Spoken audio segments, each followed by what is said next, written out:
Hi, my name's Phil. I like talking about politics, and in this video, I like to discuss the news earlier this month that the government may be U-turning on their foreign driver immigration policy that has left us about 100,000 lorry drivers short, creating widespread shortages on our shop shelves across the country. But first, if you'd like to be notified of daily news and politics, please subscribe to the channel and click the bell notification icon.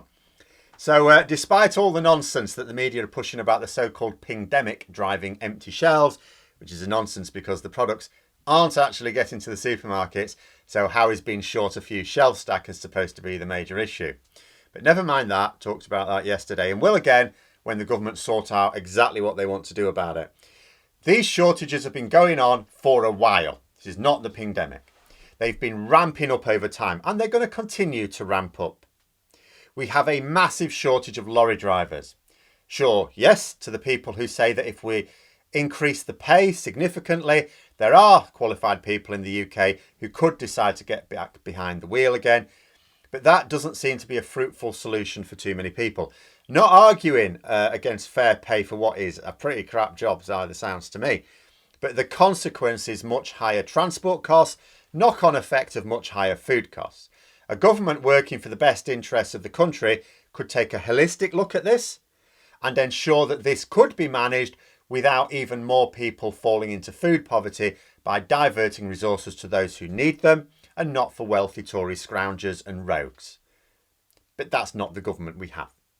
So this will not be a solution that's put forward because it will just end up with even more people in food poverty.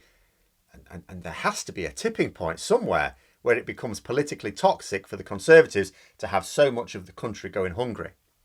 Quite how 8 million people isn't a tipping point, I have no idea, but there has to be one somewhere. Another factor is the lack of HGV tests going on due to the pandemic. Now, the government recently tried to claim that the problem was essentially down to the 30,000 tests cancelled due to the pandemic. And I think that would have affected about 20,000 drivers, because obviously some of them would have booked a test, had it cancelled, booked it again, had it cancelled. I think it's about 20,000 HGV drivers or potential drivers, which is about a fifth of the shortage. Our shortage is about 100,000 according to the Road Haulage Association. So that doesn't cover even anywhere near half of the shortage. So it's not the major cause of the shortage. The major cause of the shortage is Brexit. But let's say that all 20,000 of them would have passed and that all 20,000 of those new drivers would have remained in the profession when they got to see just how crap a job it really is, especially with the government recently making their working conditions even worse. Now, I don't know what the dropout rate is for lorry drivers. I know that a lot of newly qualified teachers don't hang around long enough to become experienced teachers. In fact, I think last time I saw about a quarter of new teachers never graduate on from being not new teachers. But I've no idea what it is for lorry drivers. But let's just say that we have potentially 20,000 lorry drivers just waiting for that test. This will help. Of course it will help. Although I do worry, have they been keeping up with their skills? How could they have been? But let's just say, and it could absolutely be part of the solution. It won't be the solution for three reasons. One, like I say, it would only account for about a fifth of our shortage. They would also be very inexperienced. Mistakes and delays would be inevitable. Secondly, the government have no plans to encourage more British workers to train as lorry drivers. We need to massively ramp up the number of British lorry drivers, and yet there's no government plan for this. They say they want the industry to take the lead on this. The industry does whatever makes profit for the industry. If we need a national approach to something, that's where the government is supposed to step in. But they won't. They don't like doing that effort, innit?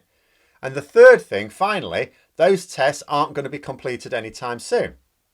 You know, a fella I follow on Twitter who's a wealth of information from the industry in a way that actual representatives like Richard Burnett of the Road Haulage Association can't always be, said that he'd been told that there are no tests bookable until mid-September and that there would only be one test a week from then. Now, you know, even with all the test centres around the country, that would apparently take about 6 months to get those tests done. And I don't know, but I do suspect that wouldn't take account of failures and retests to actually get all of those budding lorry drivers on the road. Well, we have a critical shortage right now. This isn't a problem that's coming in a year. It was, and we didn't sort it out. We have a critical shortage right now that's having a massive impact right now. We can't wait until next spring. And we can't wait until next spring to only cover a fifth of our shortages. The solution that the industry had been screaming out for was to go back to being able to get the available lorry drivers. And where are the available lorry drivers? They're in the EU. A short-term exemption from the normal immigration rules was called for as the only viable short-term solution. And it may well be that this is what the government are going to do, in fact, inevitably have to do. After refusing for some time, part of the government is waking up to the fact it's going to be necessary. A couple of weeks ago, the Daily Telegraph reported that ministers were in secret talks to arrange short-term visas for lorry drivers. The article claims that the Department for Transport asked hauliers to come up with compelling evidence for the need for these visas, which is fine. Absolutely support people backing up resource requests with arguments. Shouldn't have been difficult, really. But the report was suggesting that the Department for Transport were fully seized of the need for this themselves. Oh yes, there's no argument there. They didn't need convincing. It's the Home Office which is taking the hard line on immigration rules. Basically, give us the ammunition to go to Priti Patel for an exception, is what they seem to be saying.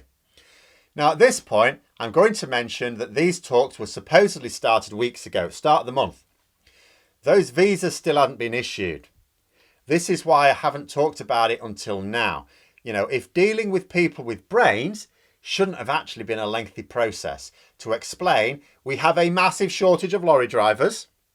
These shortages will lead to shortage problems that will get worse and worse the longer it's allowed to go on. And indeed it has done. That there isn't the capacity in the country to plug these shortages in the short or even the medium term. That it will hurt the economy if we cannot transport goods to shops. If we can't get goods to shops, we can't sell them, that's hurting the economy. That's not a difficult argument. And that it will be politically damaging if specifically food shortages start to bite. And then you can say there's a load of lorry drivers in Europe who could be available. That other countries have a pandemic to deal with, but they don't have our widespread shortages. This has got nothing to do with the pandemic. That the single biggest factor, the overwhelming factor, is Brexit policy. So the solution has to be dealing with that Brexit policy, even if it's just for the short term, to ease the pressure while we work on something more long term. Where brains are involved, that discussion does not take long to have. It doesn't take several weeks. But brains has been replaced with dogma, with ideological zeal. So we've seen no movement at all, indicative of the fact that the Home Office have not been impressed with the recommendations. And so I didn't bother to mention it really. But a few weeks ago, the shortages were there. They're not as bad as now. They also weren't being splashed across the front pages of the papers. Yes, those papers are now blaming the COVID app rather than Brexit, which is the real cause. But ministers know that this isn't true. They will run through absolutely everything else first, of course, rather than actually reversing a Brexit policy, albeit temporarily. They will include lorry drivers on the pilot to avoid isolating if pinged by the COVID app. But that won't solve the problem because that isn't the cause of the problem. You know, they will push the idea that we need more people to get HGV licenses. And yeah, if all of a sudden we had another 100,000 British workers all go or out of work, all going, I'd like to be a lorry driver, please. Eventually that will hopefully deal with the problem. The problem is that who's going to train them, that number of people, and how long is it going to take to get that lot tested? So that's not going to solve the problem we have right now because our shortage is very acute and it's now. All they do are the things that aren't going to address the problem. So at some point, that people are going to realise that the problem isn't going to go away, and then the government will have to face up to what is the only solution that can make enough of a difference right now. Because people are not going to be patient over this. And it's not like this can be ignored. Like a lot of things, even when it needs dealing with now, can be ignored because people don't notice. The impact here is food shortages. There are other impacts as well that can be ignored, but the food shortages can't. That and shortage of medicines are the only things the government can just never brush under the carpet. So it sounds like the Department for Transport know what needs to be done. The haulage industry certainly do. It really is now just a case of getting Priti Patel to understand reality. I think this is what's taking the time here. But if there are no other viable solutions, then the U-turn will have to come. As with everything else under Boris Johnson, it's just a matter of how much political damage they think they can take before they have to stop an about-face.